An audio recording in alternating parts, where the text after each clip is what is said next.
DNA मित्रों, आज का हमारा पहला विश्लेषण अमेरिका के राष्ट्रपति डोनाल्ड ट्रंप के नाम है। ट्रंप ने दूसरे कार्यकाल में अपना पहला साल आज पूरा कर लिया और आज ही भारत को सिर्फ 6 घंटे में 10 लाख करोड़ रुपए का नुकसान हो गया। इस 10 लाख करोड़ से 70,000 अस्पताल बनाए जा सकते थे, करीब 6 लाख स्कूल बनाए जा सकते हैं, 5 करोड़ पक्के मकान बनाए जा सकते हैं। इतने रुपए आज हमारे डूब गए और इसकी बड़ी वजहों में एक बड़ी वजह निश्चित तौर पर ट्रंप है। यह तो सिर्फ आज का आंकड़ा है।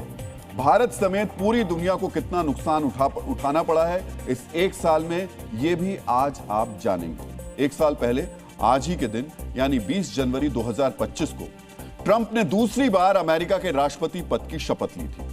अमेरिका समेत पूरी दुनिया को ट्रंप से काफी उम्मीदें थी, लेकिन एक साल बाद वो सारी उम्मीदें चूर चूर हो गई। मित्रों, एक रिवाज है, सालगिरह पर बधाई दी जाती है, लेकिन आज ट्रंप के दोबारा राष्ट्रपति बनने की पहली सालगिरह पर दुनिया बधाई नहीं, दुहाई दे रही है।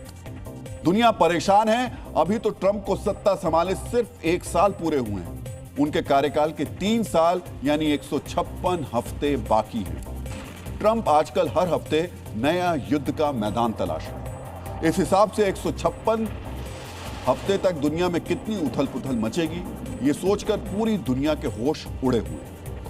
आज आपको जानना चाहिए ट्रंप ने अपने दूसरे कार्यकाल की पहली सालगिरह पर कौन कौन से बड़े धमाके किए, जिनका आज हम एक एक करके विश्लेषण करेंगे। ट्रंप ने आज एक पोस्टर जारी किया जिसमें उन्होंने 2026 में ग्रीनलैंड पर अमेरिकी कब्जे का संकेत दिया। ट्रंप ने सोशल मीडिया पर एक और पोस्ट करके ग्रीनलैंड के साथ साथ कनाडा और वेनेजुएला को भी अमेरिका का हिस्सा बता दिया। ट्रंप ने गाजा के लिए अपने नए बोर्ड ऑफ पीस में शामिल नहीं होने की स्थिति में फ्रांस को टैरिफ लगाने की धमकी दी। ट्रंप के बोर्ड ऑफ पीस को यूएन का विकल्प बताया जा रहा है। ट्रंप ने नॉर्वे से कहा क्योंकि उनको नोबेल पुरस्कार नहीं मिला, इसलिए दुनिया में शांति की जिम्मेदारी अब उनकी नहीं है। आज ही ट्रंप प्रशासन ने यूरोपीय देशों को धमकाया है।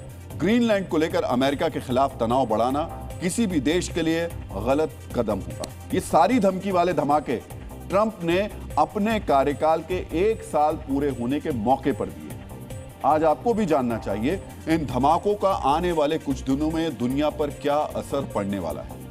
अमेरिका के राष्ट्रपति दुनिया में युद्ध का उन्माद क्यों फैला रहे हैं और 1 साल में ट्रंप ने दुनिया की हालात क्या से क्या कर दी।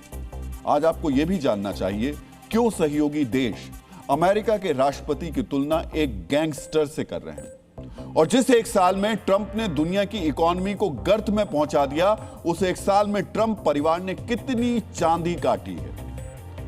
ट्रंप ने अपने परिवार को कैसे अच्छी तरह सेटल कर दिया। लेकिन सबसे पहले आप अमेरिका के सबसे बड़े सहयोगी देश ब्रिटेन की संसद में एक ब्रिटिश सांसद के बयान को बहुत ध्यान से सुनिए, जिसमें उन्होंने अमेरिका के राष्ट्रपति की तुलना एक अंतर्राष्ट्रीय गैंगस्टर से की है। अमेरिका के मित्र देश ब्रिटेन की संसद में क्या चर्चा चल रही है। अमेरिका के राष्ट्रपति को सबसे भ्रष्ट और धमकी देने वाला राष्ट्रपति कहा जा रहा है। उनकी तुलना एक अंतर्राष्ट्रीय गैंगस्टर से की जा रही है जो ताकत दिखाकर अपने सहयोगियों को लूटना चाहता है, विरोध करने वालों को टैक्स लगाकर धमकाना चाहता है। ब्रिटेन की संसद में यह बयान सांसद एड डेवी ने दिया है। डोनाल्ड ट्रंप को गैंगस्टर बताने के बाद एड डेवी ने ब्रिटेन के सांसदों को यह भी बताया ट्रंप को कैसे रोका जा सकता है। आज आपको भी इसके बारे में जानना चाहिए। इससे आप समझ पाएंगे यूरोपीय देशों में ट्रंप की छवि किस तरह बन गई है। ब्रिटिश सांसद एड डेवी ने बताया ट्रंप को मनाने के 2 तरीके। पहला, उन्हें नए जेट से रिश्वत दी जाए। आपको याद होगा कतर के अमीर ने ट्रंप को ऐसे ही खुश किया था।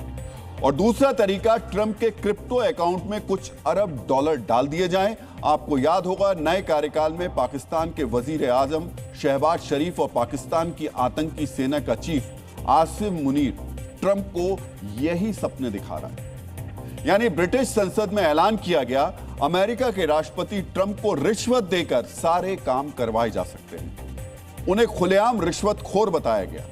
लेकिन ब्रिटिश सांसद सर एड डेवी ने ब्रिटेन के पीएम को राय दी, अब ट्रंप को रिश्वत देने का वक्त नहीं रह गया है। सर एड डेवी ने कहा प्रधानमंत्री ने पिछले 12 महीनों से उन्हें मनाने की नीति अपनाई है और यह पूरी तरह असफल रही है।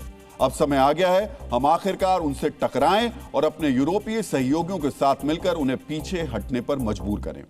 यानी अब यूरोपीय देशों के अंदर ट्रंप को मनाने की भावना खत्म हो रही है और अब अपने सम्मान के लिए यूरोप ट्रंप से टक्कर लेने की तैयारी कर रहा है।